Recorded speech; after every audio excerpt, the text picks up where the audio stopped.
So, welcome to the She Is Me conference with Lisa and all the other guests who are speaking, sharing their passion and their wisdom. My name is Kay Hamilton, and as Lisa explained, I come from Tasmania, which is way down south of Australia on a small island. And well, it's not tiny small, but it's fairly small. So I'm coming to the sort of later years of my life now, and it gives you time to look back and reflect. And a little bit like Lisa said, she's on her purpose now. Well, it took me many long years to kind of wake up to, really what was happening and what I'd kind of put, or what I'd done with myself, what a situation I'd put myself in. So I'm going to give you a little bit of history of where I've come from. I don't want to do a deep dive because that kind of takes you back to the trauma. So I think all of us have different levels of trauma that we experience, and I guess my first turning point was when I was 33, and my ex-husband decided he no longer wanted to be part of the family, and he left the marriage. And that left me with 3 young children. I was still breastfeeding my youngest. It was such a really challenging time. And I was kind of going, oh my gosh, well, how am I going to support myself? Because I also discovered that my husband, well, I kind of knew parts of it, but he was actually in quite a terrible state himself. And I remember at one point saying to him, look, don't worry about me, I'll be okay. And why I could even say that to him was quite interesting, because I knew that I was a total mess and I didn't know how I was going to cope. So he actually said to me, well, I'm not worried about you, I'm worried about me. And that kind of woke me up to realize that he was in I didn't really know what state he was in, but he wasn't really all together. So that was quite a shock. And for me, it was quite terrible, because he was a hands-on person, and he was very capable around the house at building and making and doing things. We had never had a lot of arguments and all those kind of things. I knew there were problems, but really, in hindsight, I hadn't addressed them properly. I tried and I did what I could, but what was happening was nothing was happening to resolve what was happening between us. So and so he decided that he was going to leave. Obviously, that was his out. So when you're on your own and you've got 3 young children, and the youngest was so young that I didn't go back to work. I actually wanted to be a stay-at-home mum. I didn't really want to have children and go to work. That was not the lifestyle I wanted. However, I then had to, wonder how I was going to get on with things. And I've since discovered that I was not in a really good place myself, obviously. But within 3 months, I'd met somebody else who latched on to me, which I realise now that was the pattern that I'd been having in my life, that, feeling that you couldn't be on your own and you wanted, this so-called partner and to live happily ever after.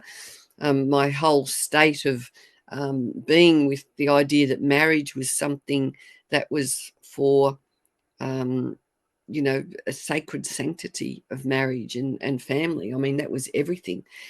So then I had to start to navigate. Well, meeting somebody else, I'll tell you, this is what happened. I worked out what I was saying to myself was, no one will ever want to, be with me. I've got 3 children. Who would want to walk into a situation like that? So I actually had low self-esteem, and my thoughts really directed the idea that I was not worthy, no one would want me. And when this person came into my life and gave me a big cuddle, and I just melted and went, oh, that's so nice, because I hadn't been experiencing much of that, physical touch, warmth and reassurance from my ex-husband. I was needy, I was desperate. So that then meant that I was calling in somebody into my life who is from a state of need and from a state of desperation. So that was, well, would you say it was a bad move? Yes, it was a bad move, but it was the move. So it is what it is. So I think what we need to do is kind of go, look, we make these decisions or we get put in these situations and we go through circumstances that we may not be pleased about, but really it's no good for us to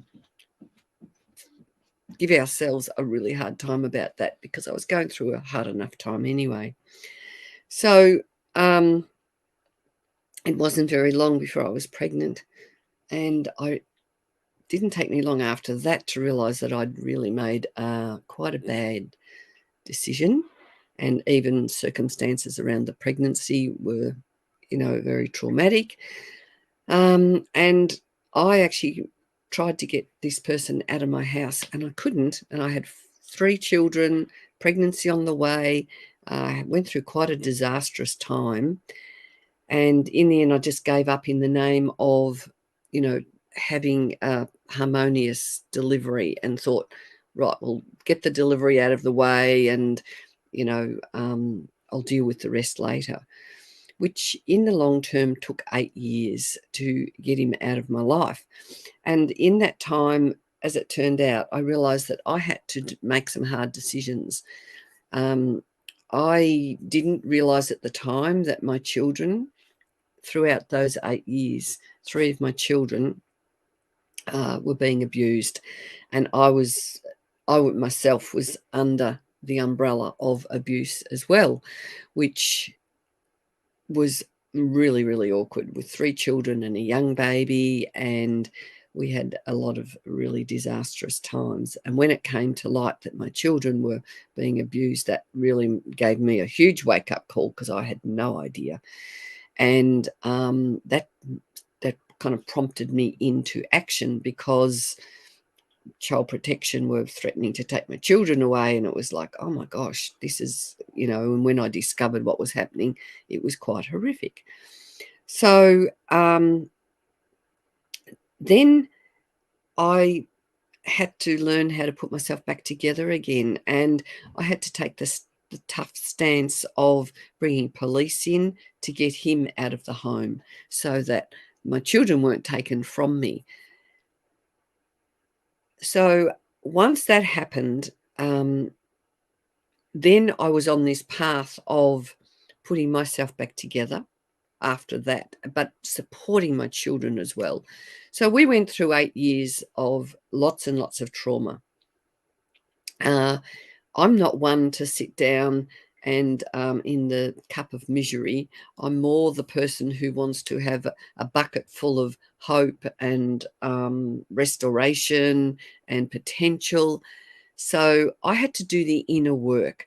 Now, my first spiritual, well, not my first, I suppose, but my spiritual wake up call was when my husband left me. That kind of made me stop and look and go, wow, life isn't really what I thought it was going to be or supposed to be. So that gave me the impetus to start looking spiritually, doing a deep dive to what was going on within me. So during that earlier time, during that time when I kind of woke up to the fact that you can't rely on another human being, that opened me up to explore the depths of myself and my connection to God, source, creator, whatever name you want to put, the supreme being that is around us, and I believe very much within us. So I had to learn to rely on that and learn about that and what that is for me. I became a Reiki Master. I worked with Aurosoma healing, which taught me color healing. And I used to do readings for people. I did a lot of self-development courses. I did Touch for Health. What else did I do? Massage, lots of different things that became my kit of tools to support me through my journey. Then so fast track. So I did my best to support my children and myself, and went through the court process, all of those kinds of things, which was very traumatic, extremely traumatic, because the court process does not support the victims. The court process, in fact, I was originally told, sorry, we don't have enough evidence to take it to court. Somebody else said, a sexual assault counsellor said to me, look, going to court is the second rape for the children. So initially I didn't actually want to go to court, but after a while I realised that we really needed to do that. And it was very, very empowering for me and the children, because it confirmed in their mind that what had happened to them was wrong, and it gave them some empowerment to realise that there was some support for them. So if ever you're wondering about the court process, from my experience, I think it's a very important part of the process. My children said to me early in the process, they said, Mum, we've talked to lots of our friends and every one of them have had some encounter. That set alarm bells for me. And they also said to me, Mum, most of their parents haven't done anything about it. So they were truly grateful to have a mother that stood by them and supported them. So that, in the long term, has supported my relationship with them. And as they've got older, they've gone through different phases. As a mother, I really never knew how to handle things. I didn't know, because each child has a different point in their life, whether, in fact, whether they want to talk about it, that, and for me, what do I say? How do I say it? How do I go about it? Because, they all had different responses, and I was still going through quite a time where I was putting myself back together again. But the journey of love, or the connection of love, is so strong. So if any of you are thinking, that you're in this situation, and your family might fall apart, just remember that love is what binds that connection between you. And if you have children who are going through the same process, just make sure that you are there for them and you let them know you're there for them. Each of my children has handled their situation in a very different way. So in 2010, what happened for me was I came across beautiful essential oils. Now, I've always used essential oils, just, to dab a bit of lavender on, or just to do sort of basic things.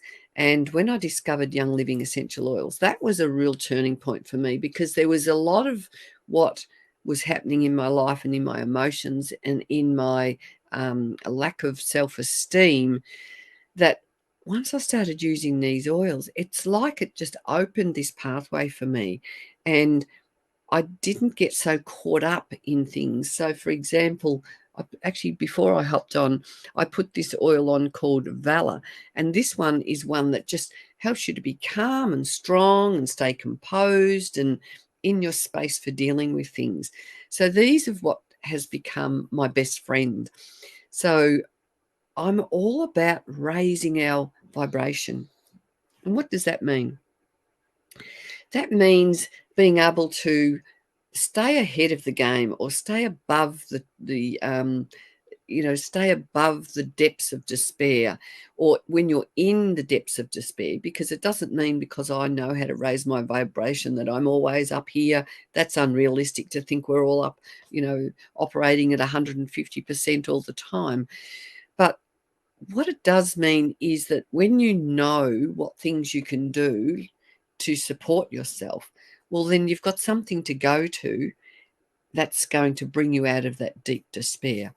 So I discovered this oil called Valor, which was very empowering. It helped me to release myself from the triggers that might have set me off to doom and gloom on some level, in some way.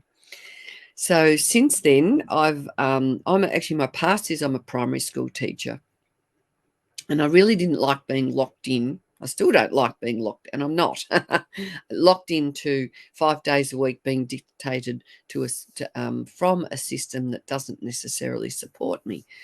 So, or doesn't necessarily work in the way I think we should be working.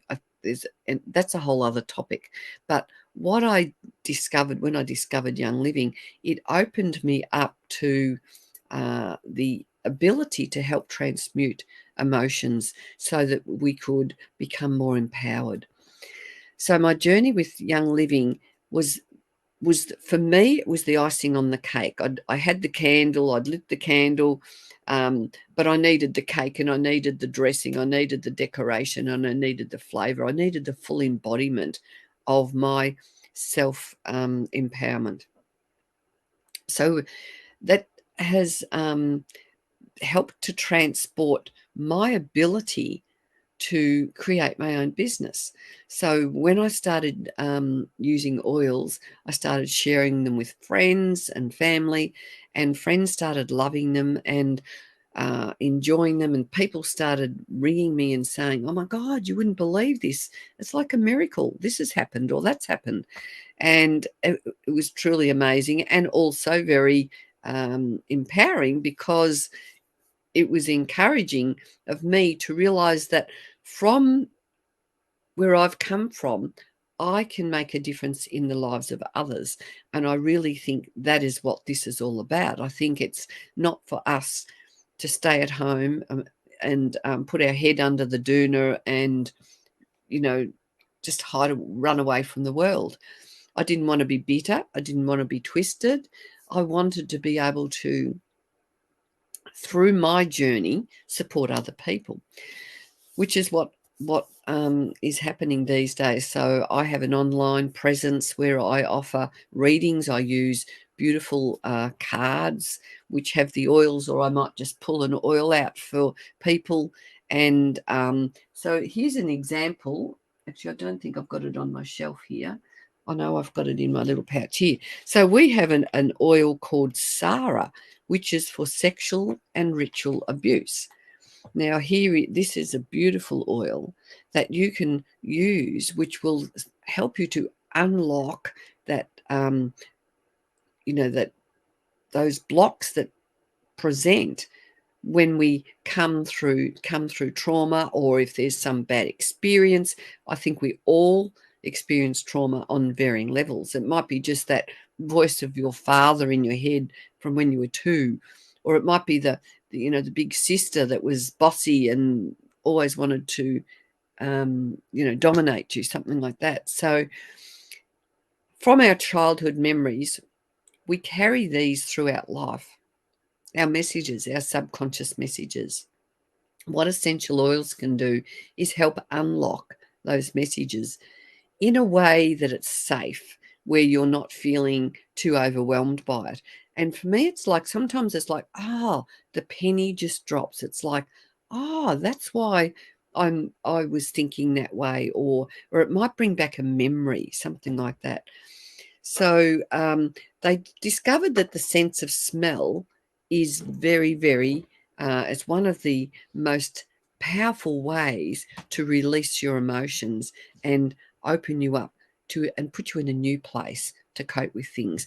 So when we are blocked with emotions and blocked with all those old subconscious patterns that are holding us back in a container that is not freeing and opening, well, we get stuck. And then when we get stuck, we start feeling unhappy, and then that negative spiral of emotions hits us, and we can dive down into that deep vortex, and we can get stuck at the bottom of the barrel.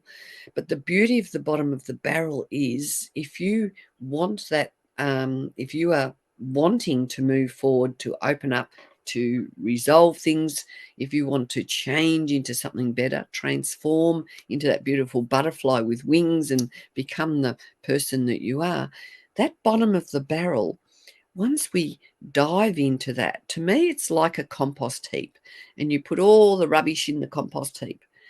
And when you turn your compost heap over, it aerates it and it gives it the ability to work in the way that compost does. And then it turns into a beautiful bowl of nutriments that you can put in the ground and you can sow your seeds from. So that's what I call the place for transformation. So you've got to delve into the depths of all that, and you've got to do that inner work. It can be hard going, but the blessings in that is it can be so empowering. So I had discovered, through my journey, the emotions I went through, I've had to learn how to reprogram my thoughts, become mindful of my actions. And when I use all these beautiful oils, they become empowering because I always use them with intention. Now, intention, what's that? That's like, if you went into a supermarket and you had no idea what you wanted to buy, well, you would come out with random things and not necessarily what you really wanted. Well, life's a bit like that, if you ask me. So if you don't know what your intention is, well, you don't know where you're going to end up, or what you can't then attract what you want into your life so easily. So what could you do with intentions? So actually what I might do, I'm going to pull a card and I'll just give you a little bit of an example of what an intention might be and how you can use these oils. So I'm just going to ask for a card that is going to give us a message for this live. And I love it. It's acceptance. So this is a blend called acceptance. So if you were feeling stuck, you could give yourself a mantra or an intention and this is what I would do with it. I would place a drop in the palm of my hand, and here it comes. And then I would activate it. I would smell it, and deep smelling, and I would move it through my aura. I like to smell these beautiful oils 3 times, move it through my aura, but I would also give myself a mantra or an intention.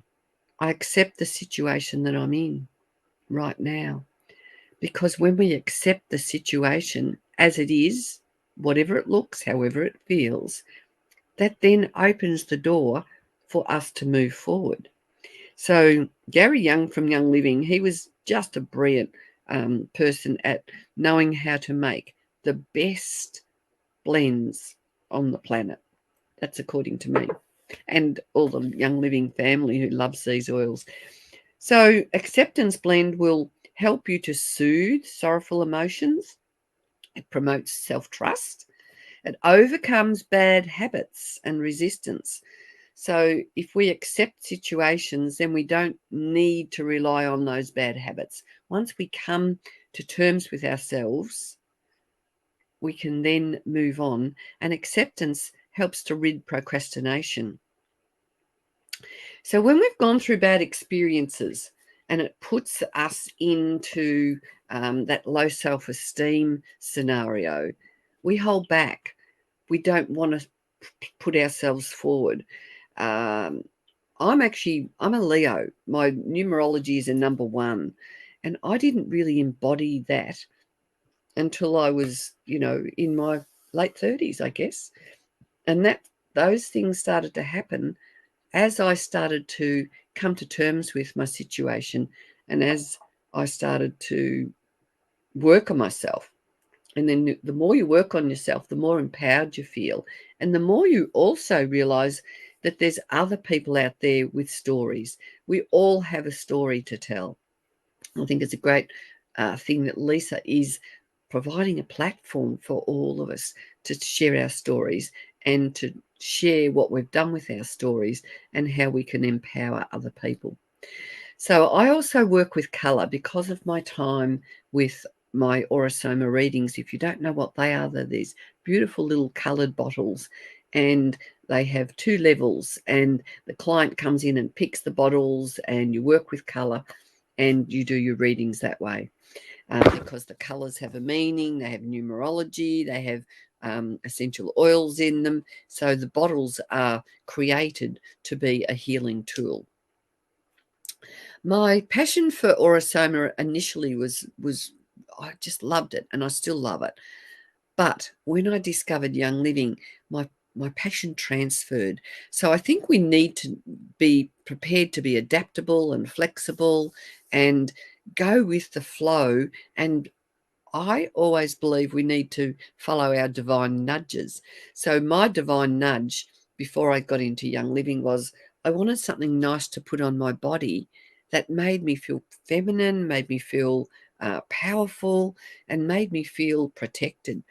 So, and I was thinking, where are these messages coming from? What does this mean?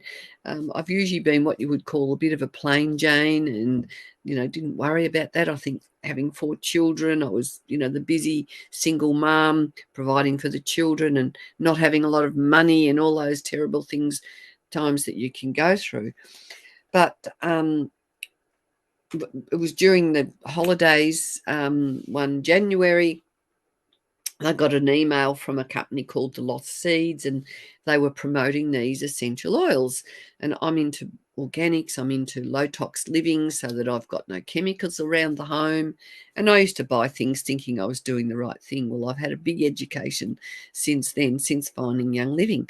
So I purchased a kit of oils, and as soon as they arrived, I could smell them even before I opened the box. And there was just something in it that just came home to my body and came home to, it wasn't just my body, I just loved them. I just fell in love with them instantly because I could feel the elevation that they gave me. So that then was, the beginning of that journey. So my point was that if you follow your divine nudges, learn to listen to what is within you. And that is where are the trails of the divine blessings. As you pick up those little drops that get dropped in your mind. If I hadn't listened to that nudge, I would never have been on the journey that I've had since I've been using Young Living. So guess what? I won 8 trips around the world because I was doing what I love and what I was passionate about.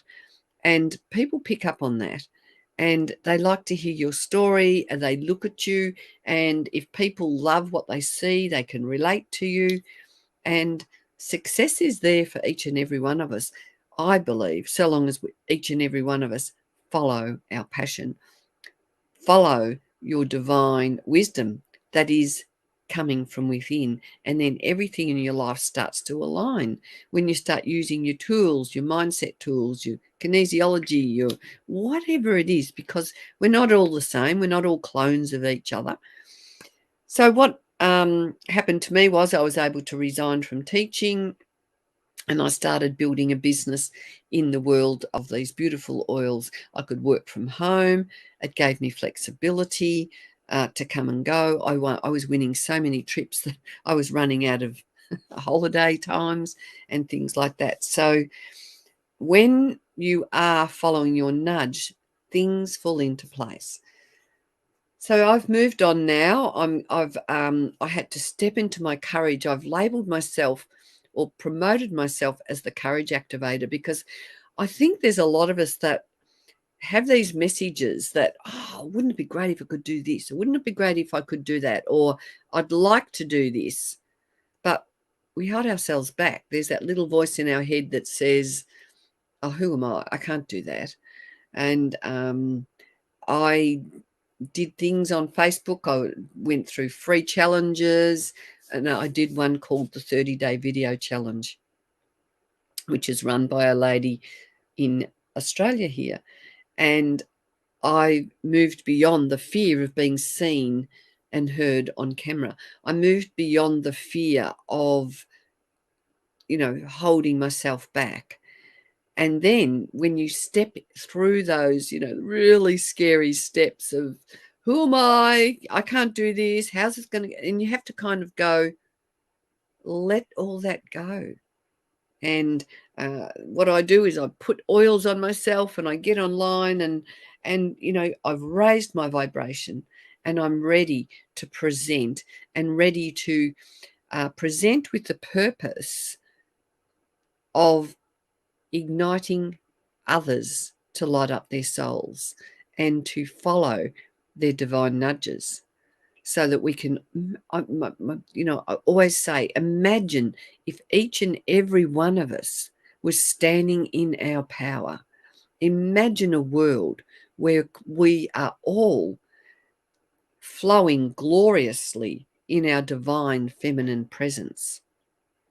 Because when we are all doing that energetically, we are becoming this beautiful, wonderful, uplifting force. We are raising the consciousness of everybody around the world, because the ripple effect of what we do moves throughout the world. So I feel like I'm on a mission now, or I'm following my purpose and creating a community. So I have a group called Kay's Essential Oil Wisdom on Facebook, and anyone who finds me on through Lisa or somehow, you are more than welcome to come and join my Essential Oil Wisdom group. Each week I do weekly lives. I have some fun. I pull out a card and I give you a message, and I encourage people to step into their power. And not only that, to become the master. Once we become the master of ourselves, we can then affect our family, our children. We help our children to become empowered, because they need to become empowered as well, so they don't fall into their own traps. We all need, I believe it's like a toolkit. I call it a toolkit. I want to name it up something like a basket of, well, really a basket of goodness that we can dive into. So you need to find what you resonate with. I offer readings. I work with color, because color is so powerful. Really, I work in the realm of vibration. I love color. I love essential oils, and I work with sound as well. So I have my little chimes up here. I've got a friend who makes beautiful chimes. So I have lovely long chimes, and I work with all those things to bring myself back into center. Some meditation is also really helpful. Make sure you've got your feet on the ground and your head in the heaven. Take your shoes off, get outside, be amongst nature. What are those things that really turn you on is really what you need to be walking towards. Write a list. Write a list of things. Do your dreaming. I'm actually offering a Enchanted Vision Quest masterclass in a couple of weeks. So if anyone is interested in a one-on-one session or becoming empowered, reach out and you can find me. Activate Your Courage with Kay Hamilton. That's my page on Facebook. I can be found on Facebook. And my wish for the world is that each and every one of us ignite that inner spark, so it becomes a flame, so it becomes a flame that encompasses all those around us. And let's imagine that we have a world where each and every one of us stands in our power, but it takes courage. My question to you is, are you going to follow your divine nudges? Are you going to do the work that's going to take you to step into your courage? And to step into your courage, you really have to let caution to the wind go. You have to decide you're not going to worry about what other people think of you. You've got to come from that message from within and do whatever it takes. And it doesn't necessarily mean you're going to be able to do that just by yourself. It may take something else, someone else. Find your passion, whatever it is, and make sure you get creative, because when you are creative, that can also help you to unlock the pressure that you are having. I recently went to a soul voice workshop, and that was very empowering, where people were we all went thinking, oh, we're just going to learn to sing and do some beautiful toning. The lady who runs it has a beautiful voice. And we went along to this workshop. How we had no idea. I knew we'd be doing some inner work, but it was a whole weekend of deep inner work. And it was just beautiful because all of us there felt very safe. And everyone was in a situation where you could freely express yourself with no judgment. So you need to find those places where you know that you will be feeling safe. And if you feel judged, that's not your problem, that's their problem. And taking courage is the only thing that's going to get you over that line of holding you back. The courage to book in a kinesiologist, the courage to take a step in the right direction is what I believe each and every one of us need to be self-fulfilled. So let's grab another card. I'm going to grab another card and see if we can have another message for anybody who's listening, because I'm going to stop here. And this beautiful oil, this card's called White Angelica. And it's talking about this beautiful oil, which is absolutely fantastic for anyone who is feeling judged, or anybody who is feeling attacked or feeling threatened. If you're feeling that you need some protection, I call in the angels. I bring in the angels of the four directions, and I will put some of this white angelica. I'll put some on my fingers and activate it like this by just rotating clockwise, and I will smell it. Yum. And I always, when this one comes out in a reading, for me, it's always like, you're putting, this is a good one to put on your shoulders as well. And imagine that you've got your beautiful angel wings that are there to help you rise above the tide of despair or whatever's got you stuck. But it also helps to protect you from those around you who might be aggressive or who might be giving you a hard time. And when you move in that energetic state of feeling protected with your angel wings up here, and they can come in around you and envelope you in a beautiful feeling of knowing that deep within you are safe and everything is well in your world.